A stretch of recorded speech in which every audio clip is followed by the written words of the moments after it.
Te Tino Whakamuri kia Anga Whakamua, a series dedicated to sharing stories from Te Tai Tokerau whānau about their own tupuna and kōrero tuku iho of Te Tai Tokerau. Te māma o taku krani māma ara taku tupuna whāia e rina kāka. He wahine tērā I mate I te tau kotahi mano I warau te kaumāwaru. Ka mutu I mate ia I te rewharewa e kōrero hia nei ko te TB. Ka mutu he maha rātau I mate I tērā wā. Mate mai tērā kuia. Mahue mai wana tamariki te kaumātoru. Ko taku krani māma te mātāmua o te kaumātoru tamariki e kōrero hia ana e ahau. E te kaumāwhitu, ngā tamariki a taku krani māma, engari katoa rātau I whānau mai, muri mai I tana huritau te kaumāwaru. Ka haere te wā, ka mārara haere te whānau ki ngā takiwā katoa, engari ka mautonu rātau katoa ki te āhuaranga I Pākehā rātau, ara te mate o te māma.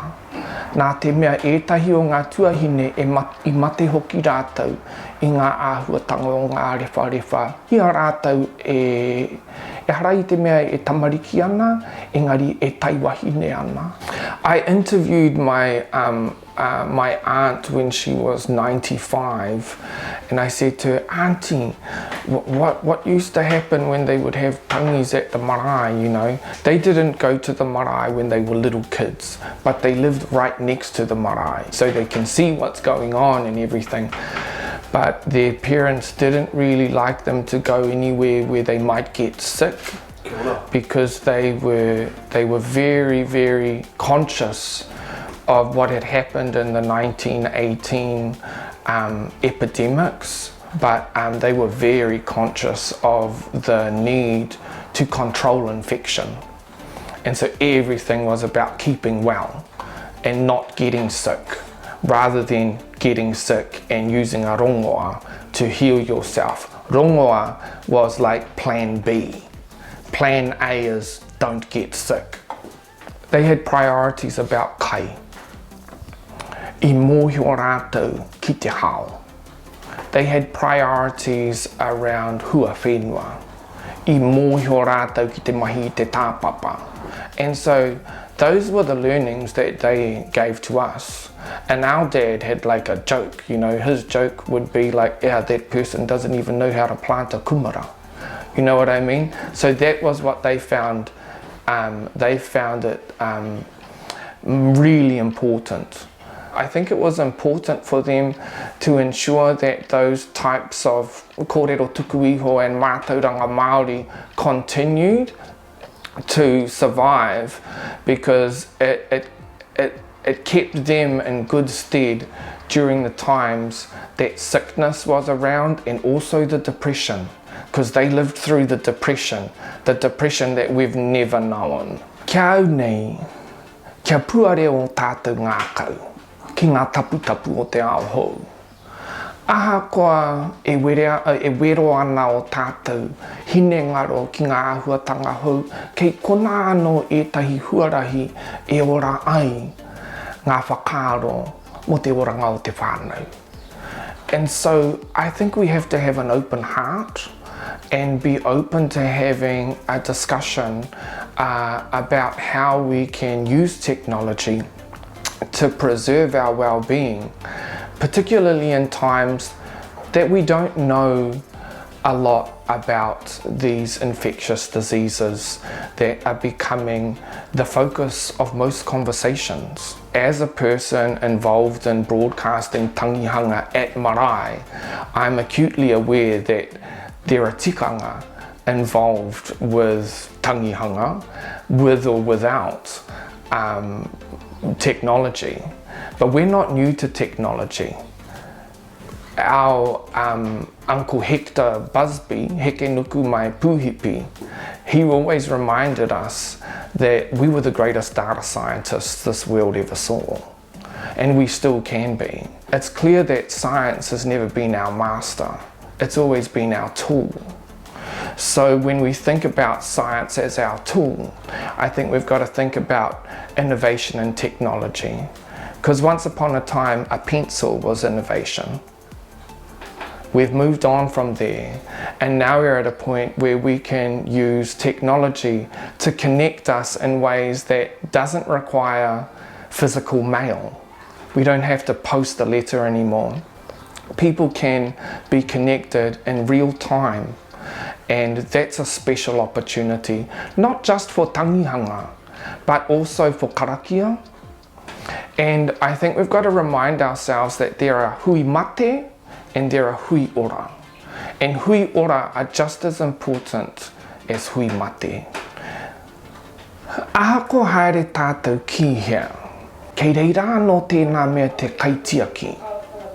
Ka mutu kei te kaitiaki te tikanga whakahaere o e nā takiwā. Mā rātou anō e whakatakoto he hara te tikanga mō tēnei rā, mō tērā rā. Kei kona anō te kawa, engari rereke te kawa i te tikanga. E tai taima e tika ana kia whakarerekengia te tikanga mō tētahi wā. E hara i te mea e pangātu ana te tikanga kahore, tērā pia e whakatare ana taua tikanga mō tētahi taima, ka haere te wā, ka tiki nāno tērā tikanga hei oranga mō te iwi. Pēnā e hiahiana tātou ki te tiaki i te tapu, me te mana, me mōhio tātou ki tēnā mea te noa. Nā te mea, he maha ngā kōrero mo te tapu, he maha ngā kōrero mo te mana, engari pēnā kahore te tangata e mōhio ana ki tēnā mea e kōrero hia nei ko noa. Ko kore ia e tino mōhio ki te tino o te tapu. Pēnā e mōhio ana te tangata ki te tapu, ka tirohia te āhuatanga o tana whakahaere i tōna ake whare. Te whare e noho nei ia, arā te wāhi e whakamarumaru nei i tōna ake whānau. Ko reira, pēr koe ka kite pēnā e tino māramana ia ki tēnā me te tapu, me te mana. I nā titiro atu koe ki o tātou kuia, kei reira no tētahi pēre, he pēre mō ngā tāwera kai anahe.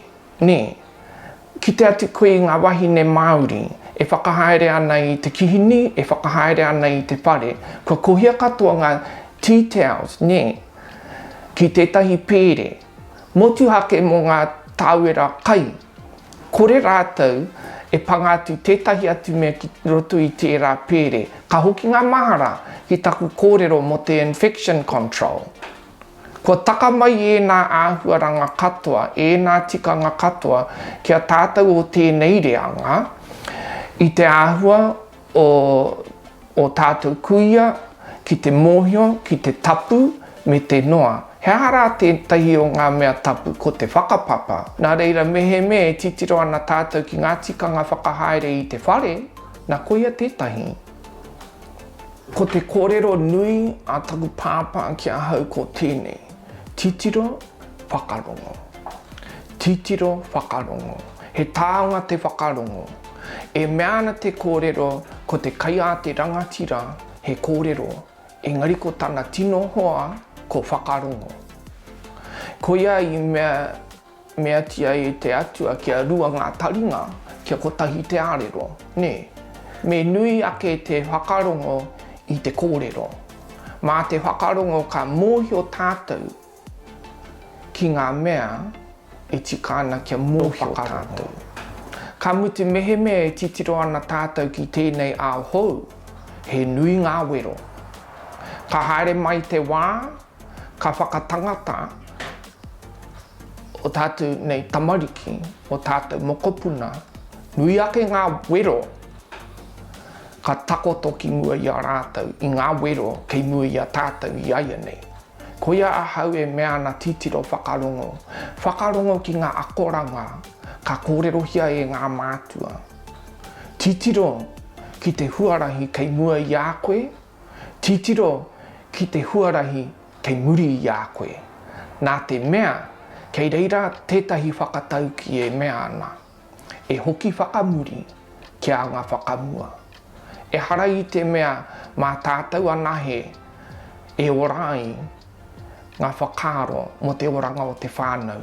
Kei reira anō ngā akoranga o rātou kua taha atu ki te awairua. Kua waihongia e rātou e tahi tikanga tino rangatira hei awhiia tātou i tēnei aohou. Te tino whakamuri kia anga whakamua, learning from the events of the past for the oranga o te taitokerau.